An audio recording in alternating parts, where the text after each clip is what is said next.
पांढरे केस. आजकाल 10-12 वर्षाच्या मुलींना सुद्धा पांढरे केस ही समस्या जाणवायला लागली. तर त्याचं कारण काय असेल? सकाळी उठल्यानंतर शाळेला जाताना चहा-चपाती खाणं किंवा अगदी खूप चिडचिड होणं, राग-राग करणं, हे सुद्धा कारण त्याचं आहे.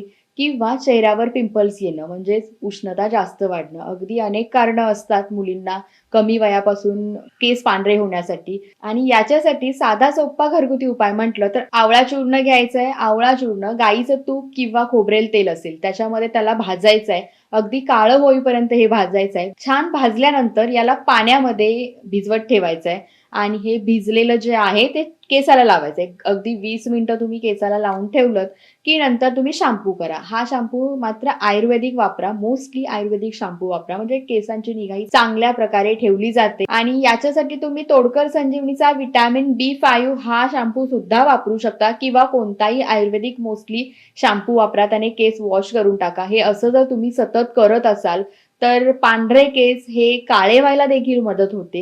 येणारे केस सुद्धा काळे यायला लागतात आणि केसाची गळती सुद्धा कमी होते. हा अगदी सोपा उपाय आहे. करून बघा आणि हाच किंवा याच्या प्रकारे अगदी अनेक तुम्हाला घरगुती उपाय हवे असतील, खाली आमचा नंबर आहे. कोणताही आजार असो तुम्ही एक कॉल करा. कॉल हा नेहमीप्रमाणे फ्री आहे. याच्यामध्ये योग्य मार्गदर्शन तुम्हाला होणार आहे आणि आजारांपासून दूर होऊ शकता.